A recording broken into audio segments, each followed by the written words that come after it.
એક બાપુ અહીંયા અમેરિકા આવેલા, આપણા રાજેશભાઈના કેસ બનેલા. રાજેશભાઈ એમને બધું આ ડિઝનીલેન્ડ બધું ફરવા લઈ જતા હતા. બાપુ કે રાજેશ મારે આ બધું કાંઈ નથી જોવું, આ બધું નાના છોકરા મજા આવે. હા મને તારે બતાવવું હોય તો મને અહીંથી કોઈ ગામડા લઈ જાય ને જ્યાં ગાયું ભેંસું હોય ને ફાર્મ હોય ને બધું કેવી રીતે હાચવે ને કેવી રીતે કરે એવું કાંઈક જોવું છે. આ તો એમને લઈ ગયા કોઈ ફાર્મ હાઉસમાં, અને ત્યાં બાપુ એલું ગાય દોવાનું મશીન જોયું. હાલ એટલે કે આ હારા મારું કે આ 4 ટોટા આ 4 આંચળે ચડાવી દેવી મશીન સ્વિચ ચાલુ કરી દીધું એટલે ઓલું આમ ઓટોમેટિક આમ દોવાય અને બોગણા ભરાઈ જાય. કે રાજેશ મારે આવું મશીન દેશમાં લઈ જવું છે. કે દેશમાં તમારે ભરવાર દોવા ના આવે કે આવે, પણ એમની દાંડીઓ બહુ થઈ ગઈ છે. કોક દી ન આવે ને તો ભોજડીનો છૂટા જ કરી દઉં, આ મશીન ચડાવી દઉં, જો ફાઈ ગયું તો 100 મશીન મંગાવી લઉં, બધા નવરા કરી નાખું. એ બાપુ લઈ જાઓ એટલે લઈ જાઓ, હું અપાવું. તો હમણાં $1000 મશીન બાપુને ગિફ્ટ આપ્યું. બાપુ તો મશીન લઈને ગયા. મશીન લઈને બાપુને ગાયને કે ભેંસને લગાવતા બાપુને એક એવો ગંદો વિચાર આવ્યો કે આમાંનો એક ટોટો જો અહીં લગાવી દેવી તો સાપો વાંચતા વાંચતા મુઠ્ઠીઓ મરાય.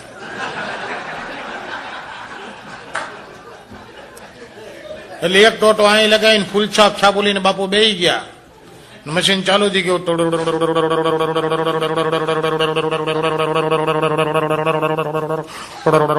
એક વાર પછી બાપુ મશીન બંધ કરવા ગયા, મશીન બંધ જ ના થાય, ચાલુ જ. બીજી વાર પછી બાપુ મશીન બંધ કરવા ગયા, મશીન બંધ જ ના થાય, મશીન ચાલુ. ત્રીજી વારમાં તો બાપુને ભેંચો પરસ્યો વળી ગયો, મોઢામાંથી ફીણ નીકળવા માંડ્યા, રાતા પીળા થાય ને રાડું નાખે કે ભોસડીનું બંધ નતું હતું, કોઈ બચાવો બાપલા, કોઈ બચાવો મરાણા. હવે એવા રૂમમાં અંદર હલવાના હતા, કોઈને અવાજ ના આવે. બાપુ કે ભેંસો મરાણા છે, તમે શું કરવું? તે રાજેશને ફોન કર્યો રાતના. રાજેશભાઈ કે હું થયું બાપુ? કે વાલા તારા વાળું મશીન ભોસડીનું કે ઈ છે ને ગાયને ભેંસને લગાવતા પેલા આવો વિચાર આવ્યો, એક ટોટો અહીં નીચે ચોંટાડીને બેઠો છું અને 2 વાર તો પત્યું અને આ મશીન ભોસડીનું બંધ જ થતું. કે હવે આનું શું કરવું? કે એટલે આ કે તમે મશીનની પાછળ વાંચો, મેં ઇન્સ્ટ્રક્શન લખેલી છે કે this machine stops automatically after 5 liters.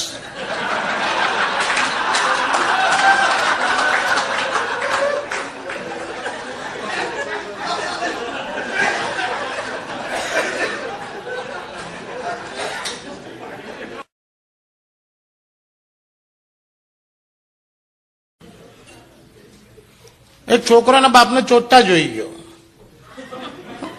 એને ખબર નહીં પડે કે બાપા શું કરે છે. તેને બાપાને ઇનોસન્ટલી પૂછ્યું કે પપ્પા આ શું કરો છો? બાપાને દુકાને ક્યાં સીધું શીખવાડ્યું કે તારી મમ્મી ગેસ પૂરું છું, કે તારી મમ્મીમાં પેટ્રોલ પૂરું છું. છોકરા કે પપ્પા મમ્મીની એવરેજ ચેક કરાવો, બપોર તો બાજુવાળા અંકલ પૂરીને ગયા છે.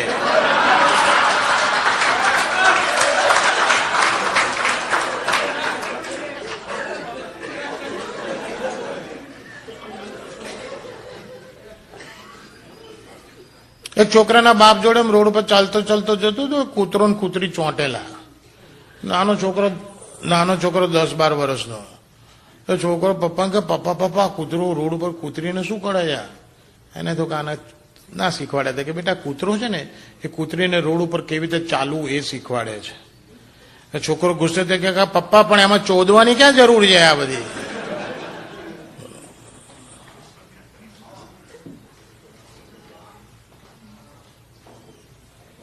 એક બાવો ભીખ માંગતા માંગતા રાનના ઘરમાં ઘૂસી ગયો. હવે એની ખબર નહીં આ રાનનું ઘર છે, તો બધાને ઘેર જઈને બોલે એમ બોલે ભિક્ષાન દેહી માતા, ભિક્ષાન દેહી માતા. પેલે તો રાણ ધરદીને ઘાઘરો ઊંચો કર્યો. એટલે બાવો નીચે જોઈને કે ઓહો નહીં માતા નહીં માતા. फिर राण के पूरे गांव का माता है, तेरा क्यों नहीं माता?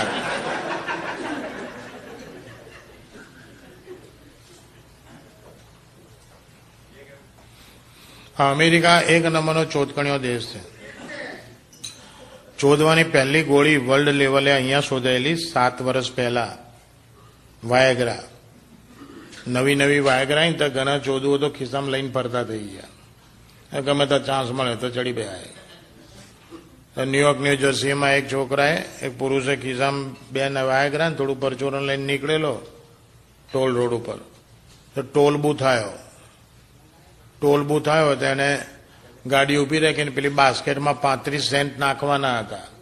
તો તો નાખવા ગયું તું ઉતાવળમાં બે વાયગરાઈ ગઈ, બેન્ચો પેલો દંડો ઊંચો થઈ ગયો, બીજી 40 ગાડીઓ ગઈ એની પાછળ.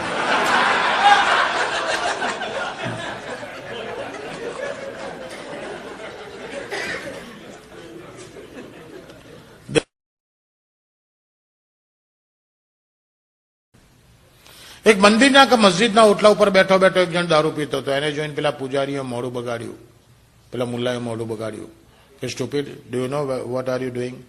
આ જગ્યાએ ચોદ્યા દારૂ પીવાય? તો પેલો જે દારૂ પીતો તેને મુલ્લાનો કે પુજારીનો હાથ પકડી લીધું, કરે હે ખુદા કે બંદે, અરે खुदा के बंदे, अगर ताकत है तेरी इबादत में तो ये मस्जिद को हिला के बता, अगर ताकत है तेरी इबादत में तो ये मंदिर को हिला के बता, वरना बैठ मेरे संग 2 घूंट पी और मस्जिद को हिलती देख, मंदिर को हिलता देख. સીધા તારી ભક્તિમાં જે તાકાત ની આ 2 પેગમાં છે, પી બધું હમણાં હલવા માંડી છે.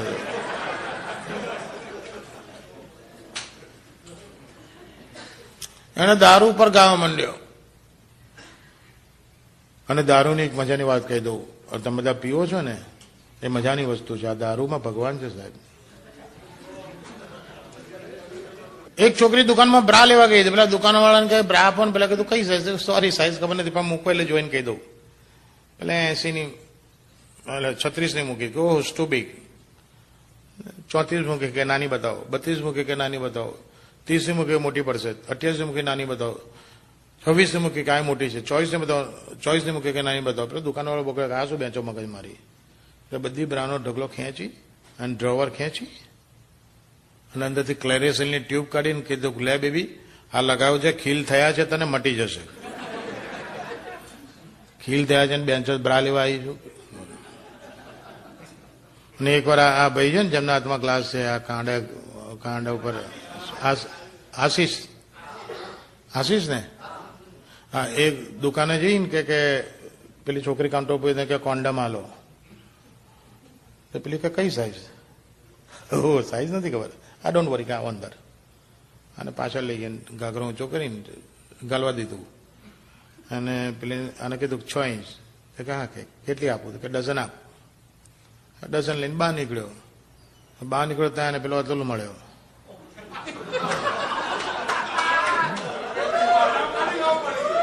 નામ તો બધા ખબર પડી જાય.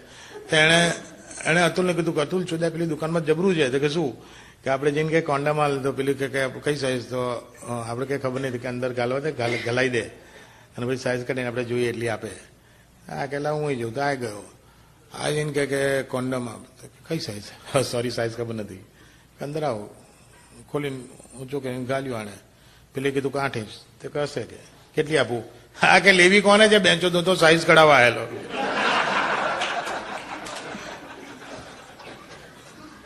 હવે જે આવે છે this is one of the top 10. 4 નન મરીને ઉપર ગઈ, 4 નન. એટલે ભગવાન પૂછ્યું કોણ છો ને અહીંયા કેમ ઉપર છો? સ્વર્ગના ગેટ ઉપર. પેલી કે અમે નન છીએ અને અમે મરી ગયા છીએ એટલે અમે સ્વર્ગમાં આવીશું એવું સમજીને અમે અહીંયા ઉભા છીએ. ભગવાન કે શ્યોર, તમે નન હશો તો તમે સ્વર્ગમાં જશો, પણ સ્વર્ગમાં મારે તમારી કેટેગરી નક્કી કરવા માટે તમને કંઈ પૂછવું પડશે. તમારાથી પૃથ્વી ઉપર તમે નન હતા એ દરમિયાન તમારાથી ખોટું, ખરાબ, જાણે અજાણે, ભૂલી ચૂકે થઈ ગયું હોય તો તમારે મારી પાસે કન્ફેસ કરવું પડશે અને તમારા કન્ફેશન ઉપર હું તમને સ્વર્ગમાં રૂમ આપીશ, કેટેગરી આપીશ. તો પહેલી નનને પૂછ્યું તારે કંઈ કન્ફેસ કરવું છે? પેલી કહા તો કે શું? કે મેં એકવાર ચર્ચમાં છે ને ફાધરનું લોડું જોઈ લીધેલું. ભગવાન કે આ પાપ તારી આંખથી થયેલું છે. The scene was made by your eyes. આ પાપ તારી આંખનું છે. પાટલ હોલી વોટરનો પોન્ડ છે, ત્યાં જા અને તારી આંખો ધોઈ નાખના, પવિત્ર થઈ જા. પેલી હોલી વોટરના પોન્ડમાં આંખ ધોવા ગઈ. બીજીને પૂછ્યું તારે કંઈ કન્ફેસ કરવું છે? બીજી કહા કે શું? કે મેં એકવાર ચર્ચમાં ફાધરનું લોડું પકડી લીધેલું. કે આ પાપ પણ તારા હાથથી થયેલું છે. તું હોલી વોટરમાં જઈને તારા હાથ ચોખ્ખા ધોઈ નાખ, હાથ પવિત્ર કરી નાખ, તું બી કેટેગરીમાં જા. બીજી હાથ ધોવા કે ત્રીજી ચોથી ઝઘડે તો ભગવાન કઈ ઝઘડવાનું નહીં, જે પ્રોબ્લેમ અહીંયા આવીને મને મારી પાસે આવીને કહો. એટલે 2 જણીઓ પાસ આવી ને એટલે ચોથી ભગવાને કે ભગવાન આ ત્રીજીને હું ક્યારની કહું છું કે હવે હોલી વોટરથી જો તું તારી ગાંઠ ધોવાની હોય તો હું એનાથી કોગળા નહીં કરું.